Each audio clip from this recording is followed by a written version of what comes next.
just greet your neighbor and say, I'm blessed that you are here. Pwede bang ngitian mo yan? Yan, sabi mo, pinagpala ako dahil nakatabi kita. Wow. If you're ready for the Word of God, thank you worship team for that wonderful worship. Pagpapatuloy lamang po natin yung ating pinag-aralan last week. And this time, the intimacy with God is napaka-importante sa isang Kristiyano. And I'm just gonna give you a recap before we start. Yung hindrances, bakit hindi tayo nagiging intimate kay Lord. Number 1, lack of desire. Number 2, distractions, andyan na yung pera, trabaho, pamilya, etc., etc. Pangatlo, pinag-usapan po namin ito nung midweek service and I want to give you the catch up for this. This is the unwillingness to change. Ayaw magbago. Bakit ayaw magbago ng tao? Kakapagod, daming effort. Ang hirap, ang daming gagawin. Kasi pag nagbago ako, kailangan ko magpatawad, kailangan ko siyang pansinin. But you know what?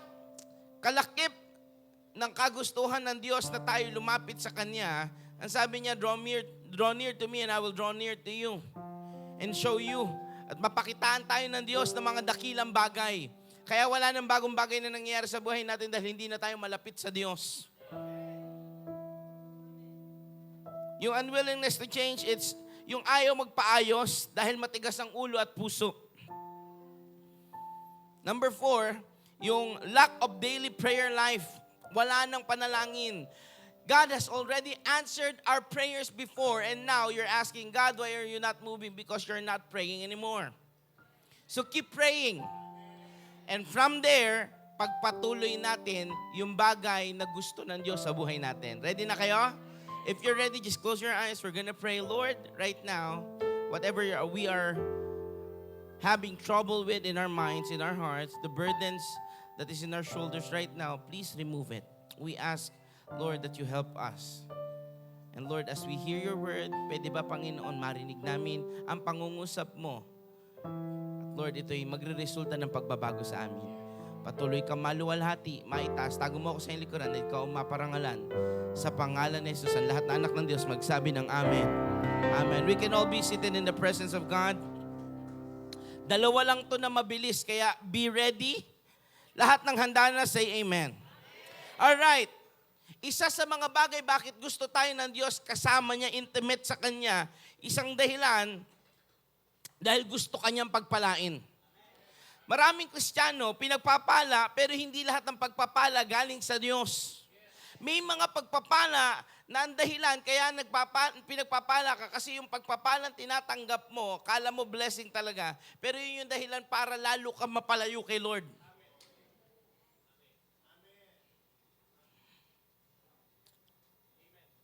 But God wants us, you know, sabi ng Biblia, the blessing of the Lord makes it rich. It adds to you. Sa iyo may nadadagdag, pero walang kasamang kapighatian. Makes you rich and no sorrow added unto it. That's the blessing from the Lord. Now, gusto ko pong maintindihan natin, in intimacy with God, isang dahilan ba't ayaw ng tao na o wala ng gana magkaroon ng malalim na ugnayan sa Panginoon, yung number 5, ito na, simulan natin. Dahil sa woundedness. Alright? Can we all say woundedness? Ano-ano bang klase ng wound ang meron ng tao? There are 2 types ng sugat na tinatanggap ng tao. Yung isa, kapag dinala mo sa doktor, you stitch it up. Tinatahi. And you let time heal it. Okay? Yung isang klase ng sugat. Yung isang klase ng sugat na pag dinala mo sa doktor, imbis na tahiin, aalisin. Okay? Magkaiba ng treatment.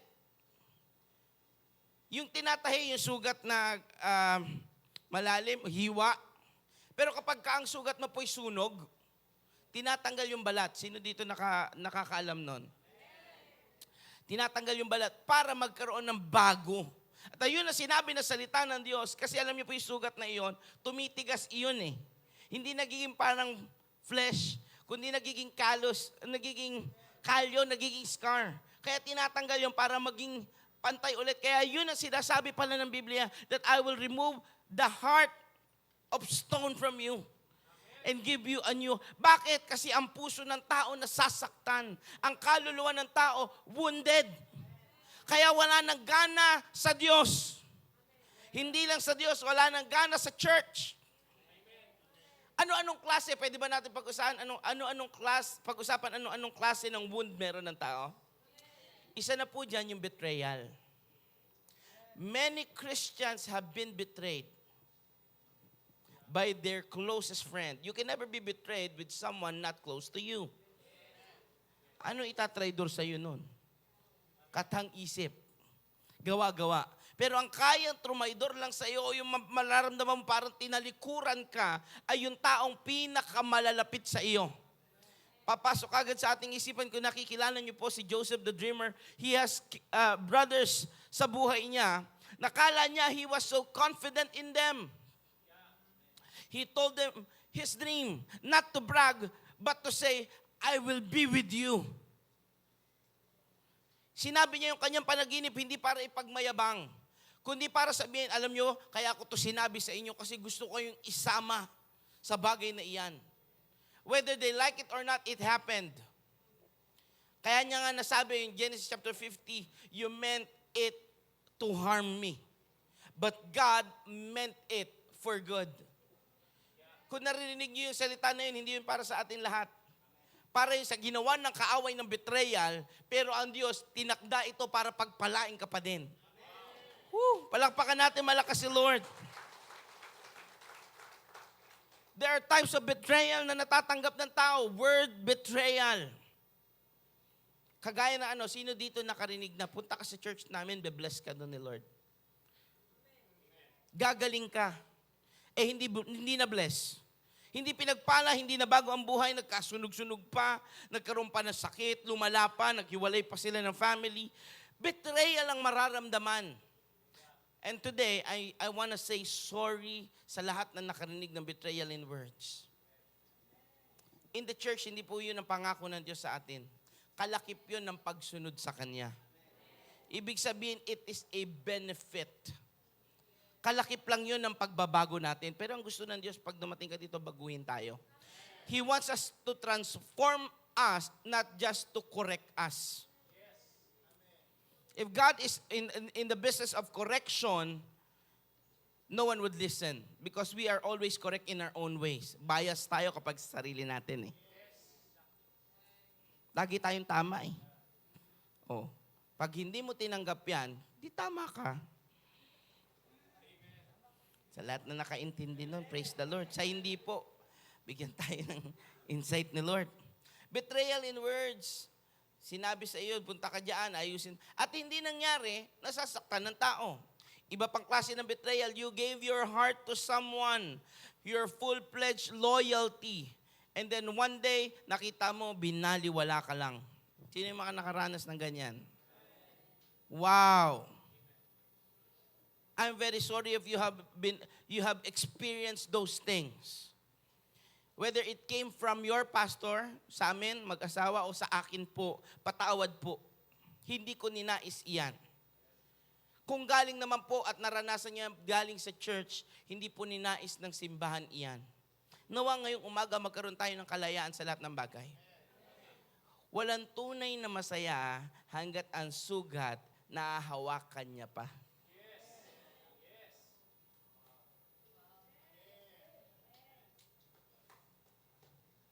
Pangalawang klase ng wound na meron ng tao, yung trauma. Maybe it's not recent, maaring hindi kailan lang, pero tuwing dumadating yung panahon na iyon, kahit nung bata ka pa at nakikita mo papalapit na sa sitwasyon na ganon, you're quitting always. Kaya may mga tao nagkaroon ng trauma in their ministry, their trauma going to church. Why? Kasi noong nakaraan. Ito ang magandang balita ng Panginoon. Sabi niya, do not look on the past. I am doing a new thing. Ang sabi ng Diyos, huwag ka nang tumingin sa nakaraan, gumagawa na ako ng bagong bagay. And if He's doing a new thing, why hold on dun sa dati pa? Kaya hanggang ngayon, tuwing may bagong darating, kung nasaktan ka ng isang pastor, ng isang church, tuwing may bagong darating at tingin mo paparating na doon sa ganung bagay, naranasan ko to, ayoko na ng ganito. Nag-quit tayo. Kahit na yun yung way ni Lord for us to be intimate with Him. Kahit yun yung way ni Lord para mapuspos, ma-revive ka, at baguhin at pagpalain ka ng Diyos. Dahil lang sa trauma, ganyan yung naranasan nun, ulitin lang nila yan. You're judging ahead of time instead of asking and trusting God that He's doing a new thing. So I pray this morning that those trauma be lifted up in your life. Another type of wound na meron ng tao, rejection. Sino dito mga na-reject na? Sige po. Marami sa atin yung hindi pa nare-reject. Praise God. Napakaganda ng buhay mo. Pero most of us have been rejected. In the simplest terms, kahit sa pinakasimpleng bagay, sino dito yung nakisuyo na alam mo naman dapat ginawa niya to kasi nung siya yung nakisuyo sa akin, ginawa ko. Bakit hindi niya mabalik yung favor? And then that feeling is not betrayal. Betrayal is something they did to you against your will, against things na gusto mong gawin, pero ginawa nila yung opposite side. Rejection is, you ask something and they didn't grant you what you ask. Okay? Many of us have been rejected through a request, through a form of love. Marami dyan na-reject sa love eh. Sino mga na-reject sa love? No? Meron dyan na-reject sa... Yung wound nila, yung rejection sa work, matagal nilang hinihingi yung promotion. They've been keeping their hands dirty just to grind. Yet, nung dumating yung promotion, instead of them having it, someone got the promotion. You feel rejected. At the same time, you felt betrayed. And that's the reason why you have the trauma na ayoko ng galingan kasi noon nga eh. It's different kinds of wounds. And most of the time, we think God is doing it to us. Madalas, iniisip natin, hinahayaan ni Lord mangyari ito sa atin. But the truth is, God never meant it for you. Hindi niya sinadya yun para sa iyo. Nagkataon lang yung protection ng pagiging malapit sa pinakamalakas na kapit na meron tayo, wala. Yung kayang promotekta sa atin, magpala sa atin, mag-promote sa atin, ando doon sa malayong side. At ang kinakapitan natin is yung mga pamaraan ng mundo, diskarte natin, galing natin, connection natin, when in fact, doon nagtatampo si Lord. Because when you say, God, sige, palakpakan natin si Lord. Kasi kung sasabihin natin na, sino dito magsasabi si Lord ang buhay niya? Dapat lang, kapag hindi ko alam paano ka humihinga. Lahat tayo, dapat ang buhay natin si Lord. Pero nakakatampo talaga on the side of God, sasabihin natin buhay natin siya, pero lahat ng desisyon natin, huli siya.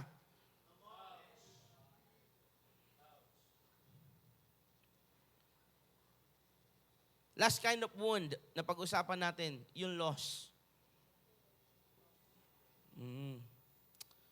Nawalan ka sa buhay ng minamahal, ng opportunity, ng maraming pagkakataon, maraming bagay pa na pwedeng nawala sa iyo at tingin mo hindi mo na mare-recover. Alam niyo po, ang wound, sometimes it's visible. Sometimes it's visible. Kitang-kita sa isang taong nasaktan. Paano malalaman na nasaktan ng isang tao at visible? According sa kanyang mga gawa. An action equals reaction. Kaya kapag ka nasaktan ng isang tao, normally po sa mga normal. Normal po ito. they shy away. They go away. Alam niyo yung mga abnormal, anong ginagawa? Gumaganti.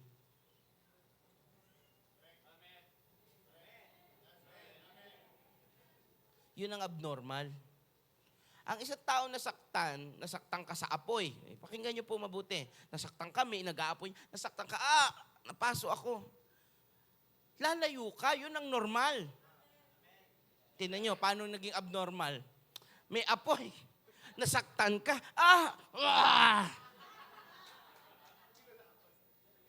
Kahit walang kalaban-laban. Ganun na marami sa atin. Alam niyo anong tawag doon? Immaturity.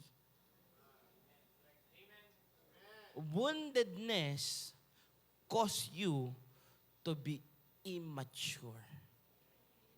If you don't treat it right, pag hindi natin inayos ito, at hindi natin hayaan paghalingin ng Diyos yung sugat na naramdaman natin, yung sakit na naramdaman natin, magpalaya, magpatawad, kumalimot. Alam niyo po, hindi totoo na ikay nagpatawad pag sinabi mong ganito. Nandyan kayo? Oo, pinatawad ko na siya, pero wag siyang dadaan sa harap ko. Wag na wag kong maririnig ang pangalan niyan. Hindi kapatawaran niyo, kapatid. Hindi. Ito ang kapatawaran. Ang forgiveness doesn't mean reconciliation. Narinig niyo po iyon? Forgiveness doesn't mean reconciliation. Ibig sabihin, hindi porke pinatawad mo, kailangan kung ano kayo noon, ganun ulit kayo ngayon. Pero hindi ibig sabihin ng kapatawaran, pinatawad ko na siya, may tanim ka pa ng galit. Yun yung ibig sabihin. Lahat na nakakasan sa amen. Sometimes it's visible, but sometimes, and most of the times, through Christians, hindi mo kailangan maghanap ng artista sa mga channel, sa TV, sa church, marami. Ang galing magpanggap. Ngingiti sa harap mo pero sugatan. Dahil sa sugat, nagiging backstabber na. Sa harap mo okay, pero pag talikod, ang daming sinasabi. Dahil lang sa sugat yan. At dahil sa sugat, imbes na mapapalapit tayo sa Diyos, napapalayo tayo sa Diyos. Maraming Kristiyano ang ganyan. Sometimes, at most of the times po, ito yon. They have hidden hurt. Palayain tayo ng Diyos ngayong umaga. If you have that hidden hurt in you, I pray in the name of Jesus this morning, pagalingin ng Diyos yan. Tanggalin ng Diyos yung lahat ng bigat na matagal nang nag-weigh down sa iyo. Ngayong umagang ito sa mag-asawa, sa magkaibigan, sa kapwa mo ministers, o sa ka-church mo, maging sa family members mo na matagal mo nang kinalimutan dahil ayoko na. I pray this morning, magkaroon tayo ng kalayaan. You know what forgiveness and what a healing wound is? Alam niyo po ba anong dahilan o anong cause, ano nangyayari sa kagalingan ng sugat? Sino dito gusto malaman say amen? Ang kagalingan ng sugat ay hindi para sa ibang tao na nakakakita ng sugat. Ang kagalingan ng lahat ng sakit, trauma, betrayal, lahat ng wound mo, hindi para sa kanila masabing, wow, ang ganda mo kundi para ikaw makaramdam ng kalayaan sa pain na dinadala ng sugat na iyan. And this morning I pray, lahat tayo, lalabas, hindi lang patched up, kundi scars gone. Wala nang reminder of the past. Ang tunay na pinalaya ng Diyos, hindi mo makita yung sakit sa Kanya. Bakit? Maging sa Kanyang pananalita, wala na. At parang walang nangyari. Pero hanggang ngayon, kung hanggang ngayon binubrought up yan, hanggang ngayon hindi pa siya malaya dyan. Di ba may mga pag-aaway kayong mag-asawa? Sino dito po may mga asawa? May mga pag-aaway ang asawa, onting kilos lang, binobrought up. Tawa nga po ako kasi may napanood akong lalaking komedyante. Sabi niya, ang babae daw po napakagaling magtago. Dahil sa tamang panahon, nilalabas niya. Nasa cabinet, kukunin. Sabi niya, naalala mo, ito na ang tamang panahon para ilabas ko yung lahat ng tinago kong sakit. Pero may sugat. nagsasama ng nag-aantay ng unang magkamali upang magkasumbatan. Walang pangyayaring kagalingan sa ganung bagay. Patuloy lang at ulit-ulit lang yung sugat. Now, Psalms 147 verse 3. Ang sabi ng salita ng Diyos, He heals the brokenhearted and binds up their wounds. Kung meron mang basag ang puso, ang Diyos ang nagpapagaling. At kung meron mang sugatan, ang Diyos ang humihilom ng inyong mga sugat. Walang iba, kaya gusto ng Diyos ng intimacy sa Kanya kasi siya lang ang may kakayanan bumuo uli ng puso mong binasag, trinaydor, yung puso mong nasugatan, at yung mga karanasan mo na masakit. Walang iba kundi ang Diyos lang. Kaya gusto niya ng intimacy with us.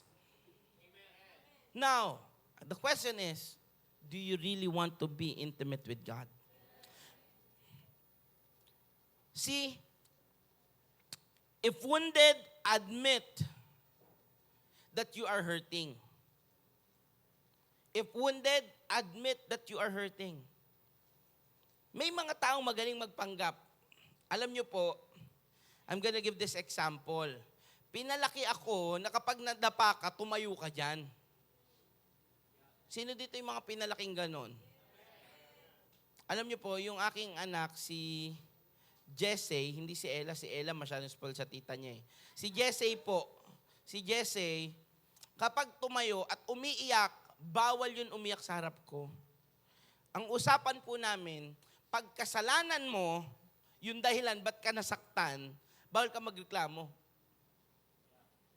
Pero kapag may nakasakit sa yung kahit sino, turo mo. Yun po ang usapan namin mag-asawa para kay Jesse. At yun ang dealing ko sa aking anak. Most of the time, nagsusumbong tayo kay Lord, pero self-inflicted yung sakit. Tapos sasabihin ni Lord, ginusto mo yan eh.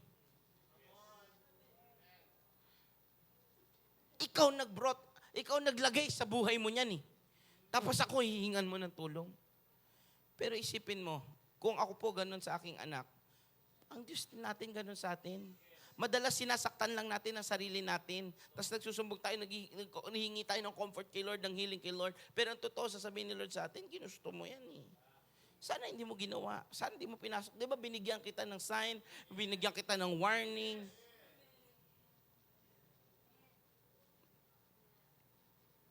And isa pa pong gusto kong malaman natin. If it's hurting, kapag hanggang ngayon, kumikirot, ibig sabihin, hindi pa magaling. Most of the time, people reject. Even yourself reject. Sabi ko nga, noon pinalaki kami na kapag nasugatan ka, wala yan. Malayo sa... Kalahin mo yun nung kinalaman nun, no? Hiwa na yung utak mong ganun, malayo sa bituka yan. Totoo, di ba? Malayo sa bituka yan, wala yan. Kala natin okay lang yung ganong comforting words. Bakit ko nasasabi? Kasi naalala ko po, nagkaroon ng tampo sa akin yung pamangkin ko si Jamin. Okay? One time, meron po kaming glass na ganyan, nasa Jakarta pa kami. Ako, lagi ako nagbabasketball, lagi akong nasasaktan at sugatan. Uuwi po ako, alam nila Mama Menchu yan, ng aming mga kasama lagi sa bahay noon. Uuwi ako, hindi pwedeng galing akong basketball, walang sugat. Obvious ba? Galing basketball. Kala ko tapos na eh. Okay? Hanggang pagtanda pala yun. Uuwi ako lagi. Ngayon, hindi ako makapagreklamo na ang sakit. Kasi sabihin sa akin ng daddy ko, ba't nag-basketball ka? Anyways, at dahil gano'n, ang naisip ko matigas ako, matapang ako. I tried, ito ang ginagawa ng marami sa wound ng iba. I tried to make myself as if Jamin is me. One time, he was running, galing siya sa kubo. Hindi niya napansin yung glass namin, sliding door sa Jakarta na sarado pala. Transparent po eh, hindi mo nakikita eh. So he was running at full speed. Bag! Bag! Taob siya. Sa sobrang lakas, hindi siya nakareact. Tinayo ko siya. Okay lang yan. Tapos mamaya-maya, umiiyak na siya. Sabi ko, ha? Nire-reject niyang hindi siya umiyak. Umiiyak na siya noon. Pinapagalitan ko siya, sabi ko sa kanya, sus, bumangga ka lang, salamin lang yan eh. I'm trying to inflict. Kasi ako nasasaktan eh. Kinakaya ko eh. Ikaw din, wala yan. Tumayo ka, wala lang yan. Tumagal ang panahon. Actually, nung time na yon, pina-check siya, may concussion talaga siya. No? Pina-check siya, dinala siya, si mami niya, dali mo sa ospital. Agad-agad. So, pina-check siya, may concussion siya. Then, pinarest siya. Bakit? Baby lang yon, nagdugo yung ilong niya. Okay lang ako. Pero mangyak-ngyak siya kasi sinasabi ko, mas takot pa siyang mapagalitan ng tito niya, ng daddy lolo niya, kaysa mag-umiyak. Meron mga ganyan, di ba? Kahit nasasaktan na, para pakitang malakas ako, ayaw pagalingin yung sakit. Noong time na iyon, nagdudugo yung ilong. Hindi, kaya siya sinugod sa ospital eh. Nagdugo yung ilong. May concussion siya, sobrang lakas. Sabi ko pa sa kanya at naalala ko, sabi ko pa, arte mo naman. Nandiyan kayo? I'm telling this an example kasi natutunan ko na. Sana matutunan natin. After years, one day, she was about 11 or 12 noong time na yun. Nung 15, 16 siya, meron tayong camp, may deliverance night. Sabi niya sa akin, Tito, alam mo ba nung sinabi mo sa akin yun, ayoko na sa'yo. 3, 4 years after. Sabi niya, I lost my confidence in you, na dapat tinayo mo ako at sinabi mo, okay lang ba ako? Ang sabi mo, kaya mo yan. Nung narinig ko yun, I was hurt. Sabi ko, mali yung naging reaction ko sa taong sugatan, taong nasaktan. Kala ko okay lang yon. Wag na wag mong lalagay yung sarili mo dahil kinaya mo yung sugat, kaya nung iba. Gawin mo, i-comfort mo, tanungin mo, okay lang ba sila? Pwede bang tanungin mo ngayon 3 tao sa paligid mo, okay ka pa ba?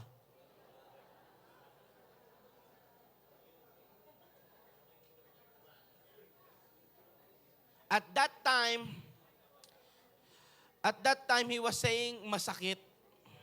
I was rejecting the hurt. Sabi ko, hindi yan masakit, arte mo lang yan. Nakikinig pa po ba kayo? At that time, he was saying, masakit, nasaktan ako, nahilo ko. Sabi ko, hindi, maarte lang yan. Sus ko, wala lang yan. Pumangga ka lang eh. Hindi ako naging sensitive at that moment. Most recently, ito po yung maging natin, isa sa mga wound na naramdaman ko, o hurt na nakita sa buhay ko, we were playing basketball. It was a no-contact injury. Wala po akong kasama, wala akong katapat na tao. Nagtuturo lang ako ng half step. Left, right. Pagtalon ko, bumigay yung tuhod ko. Ang tuhod ko po, para sa hindi nakakalam, para matapos na yung tanong niyo, ano ba nangyari sa tuhod ni Pastor? Yung tuhod ko po, magkapatong yan, yung nasa baba umangat. Okay? And right now, ang sabi po ng mga doktor, it's a torn ACL, MCL, and broken kneecap. Wala na pong tuhod si Pastor. Ito po ay lantang ganun. Kaya po ako nag-aano. Lahat ng strength ko lagi nasa right side ngayon. Alright? So, hindi ko siya natutupi na maayos. The funny thing is, sobrang sanay kong masaktan. Ganito po tayo ha. Sana maintindihan nyo. Sobrang sanay natin masaktan. Kala natin we treat it the same as before. When in fact, we need surgery from the Lord.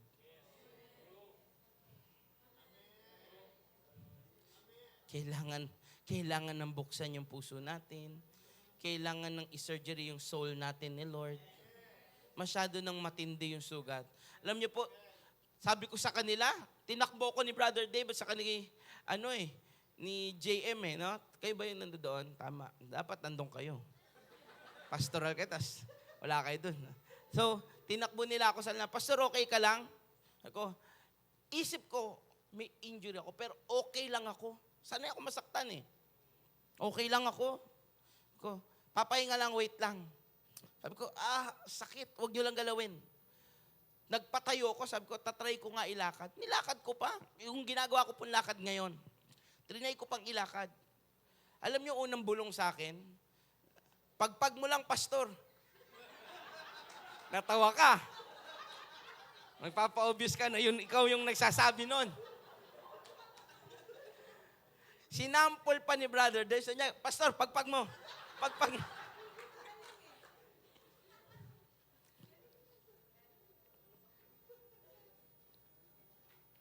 Ang galing, at ganito po, sa sobrang lala ng sugat, pero sobrang dami ko naranasang sakit at injury, trinay ko pang ilakad hanggang kotse ni Brother JM. Sabi ko, hindi, huwag niyo akong hawakan, itatry ko ilakad hanggang doon. Halfway through, malapit po ako doon sa kabilang side, sabi ko na, Dave, hindi ko na kaya. Patulong ako. Isip ko, wala lang yan, pahinga lang to, bukas okay na. Kinabukasan, sabi nung doktor sa akin, kailangan mo magpa-check up, MRI, X-ray. Sabi ko, baka mali to kasi Pilipinas, gusto kong perahan. Yun ang isip ko masama ako mag-isip Sensya na po, sa ganung bagay, sabi ko, Pilipinas, parang baka gusto lang ako, kahit wala lang to, kaya ko naman masakit lang may panamik lang to, okay na. Hanggang sabi sa akin ni Pastora Ruth, pa-second opinion ka na lang. Pumunta po kami sa Japan. Sabi ng Japan sa akin, kailangan mong i-surgery.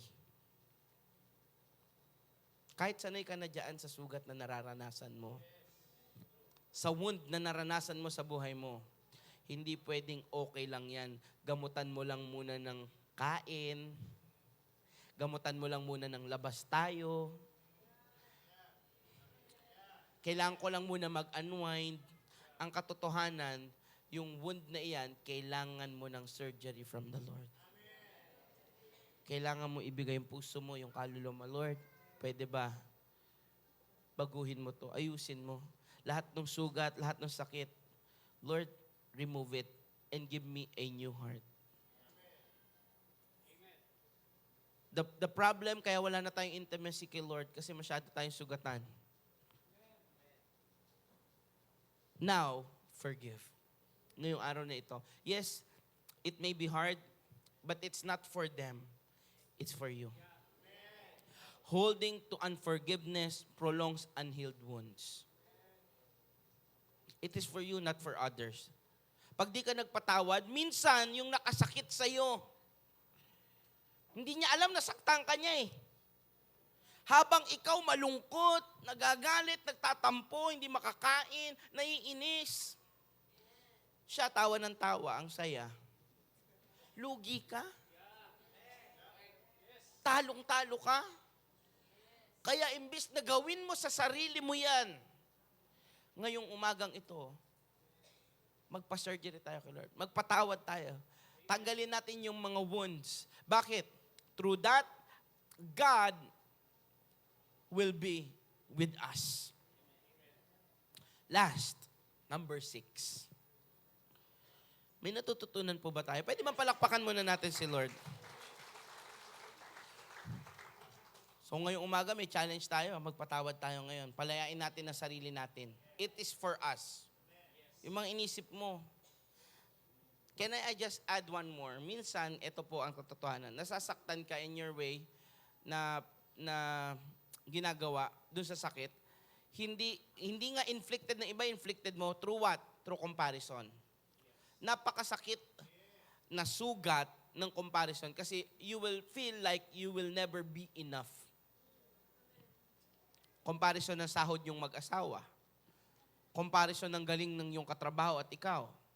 Kahit sa mga kabataan, mga naglalaro, nagkokomparahan. Kapag lagi ka nagko-compare, you will never be contented. You will never find true joy. You know what it would bring you? Comparison would bring you hurt. Kaya ang gagawin mo, mamatahin mo yung iba. Kaya pag nagkakaganon ka na, sasabihin ko sa'yo, may sakit sa puso mo. I-surrender mo kay Lord. Number 6 na po tayo. Intimacy with God must have. Ito yung distractions natin. Ito yung mga dahilan. Yung obstacles. Bakit hindi tayo nagiging intimate kay Lord? Woundedness. And number 6, willfulness. O yung other term po ng willfulness is stubbornness. Katigasan ng ulo. Ano ba yung ibig sabihin niyan? It means self-centered. Ang nagdudulot ng bagay ng willfulness o yung pagiging stubborn natin ay self-centered tayo. Walang ibang tama, ikaw. Walang ibang magaling, ikaw lang. Walang ibang mayaman, ikaw lang. Ikaw na ang Panginoon. Yun ang katotohanan. Ano pa? Self-centered. Yung dahilan niyan is you're always right. Wala nang naging tama, ikaw na lang. Ito yung dahilan bakit ang layo ng Diyos sa atin. Kasi kahit gusto na ng Diyos turuan tayo dahil mas tama ka pa sa Kanya, wala na siyang masabi. Isa pa, katamaran magpatawad. Yung always hurt. Ito po ang sabi ng Proverbs chapter 14 verse 12.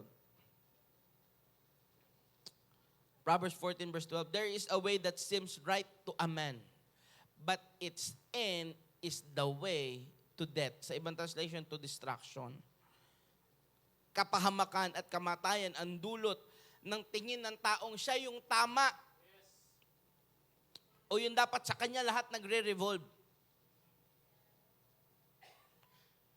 Minsan, magpa-advise tayo, magpa-counsel tayo, hindi lahat alam natin.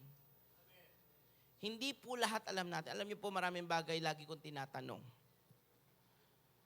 Kasi hindi lahat ng bagay alam. Pagka masyado ka na maraming nalalaman, tutumba ka.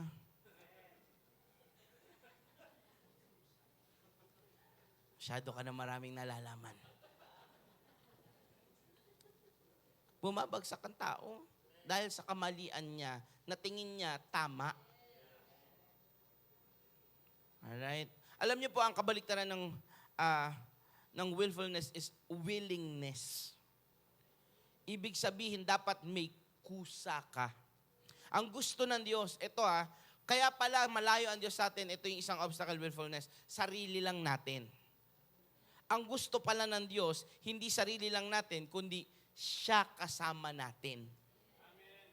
Kaya ang sinabi ng Diyos, with God, nothing is impossible. At lahat ng bagay ay kakayanin kapag kasama natin ang Diyos.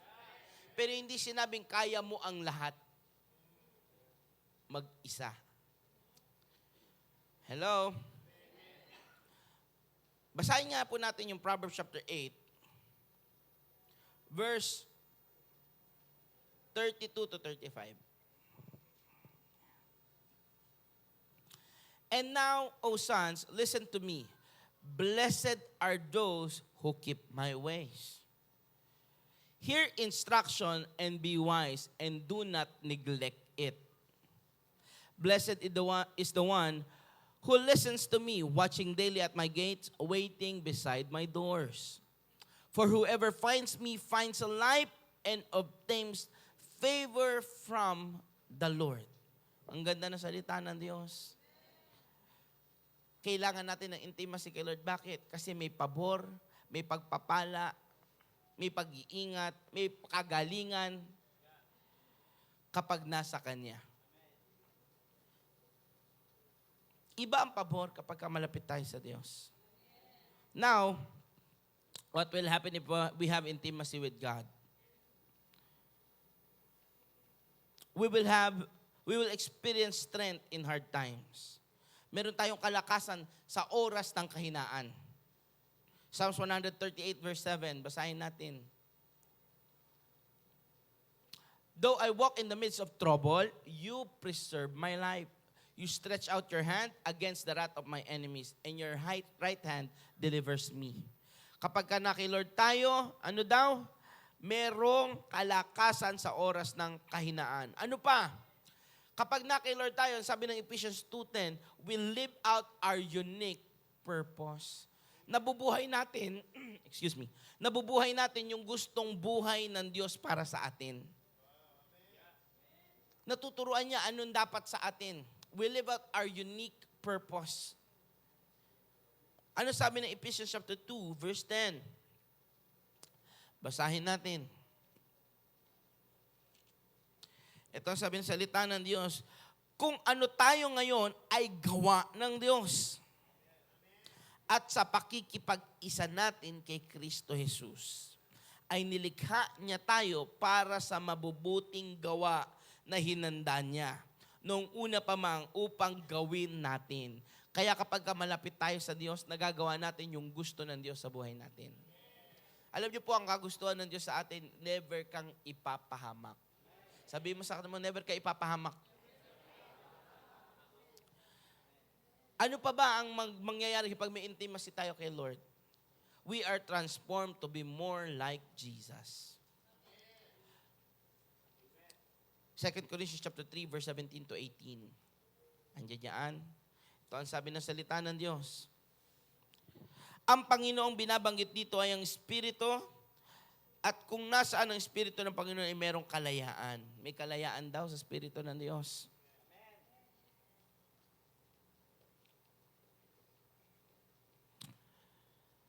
At ngayong naalis na ang talukbong, magniningning sa gitna, sa ating mga muka ang kaluwalhatian ng Panginoon. At ang kaluwalhatiang iyan na nagmumula sa Panginoon na siyang Espiritu, ang siyang magbabago sa atin mula sa isang antas ng kaluwalhatian hanggang tayo maging kalarawan niya to be more like Jesus. When we are intimate with God, when we have time, and I praise God that you have time today. Meron kang oras ngayon para kay Lord. You could be other place, you could be in somewhere else this morning, but you chose to be here. And the Lord loves it. Gusto ni Lord yon. He's ready to heal your wounds. Whether it comes in the form of betrayal, trauma, rejection, loss, God is ready to heal you. Don't waste your morning na pumunta ka sa simbahan para umattend at tinatawag na linis konsensya lang. Ayaw ni Lord maglinis lang. Gusto niya pagalingin ka at palayain ka. Amen. Sa patuloy na pagbabasa at paghahangad sa Diyos, lalo tayo naging kawagis niya. Alam niyo po, hindi lahat na nakakilala kay Lord may relasyon sa Kanya. Hindi. It's very few na may relationship that you could call someone a friend. Many of you knows your pastor, Pastor Boost, but not many of you has a deep relationship with me. Eh, nakikita nyo na nga po ako eh. Hindi pa nangyayari yon. Kagaya ng si mayor natin, nakikita natin. Pero hindi lahat nagkakaroon ng chance to call him friend. Who knows him, where he lives, what he loves. Nakikita na natin yon. Pero si Lord, hindi man natin siya nakikita, ninanais niya yun sa atin. Gusto niya yon. Kaya naisin din natin. Alam niyo po, dito tayo magtatapos. Ngayon, bigyan mo ng laan ng oras ang Diyos.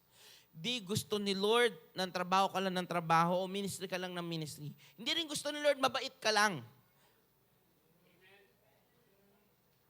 Alam niyo anong gusto niya? Gusto niya yung oras at attention mo.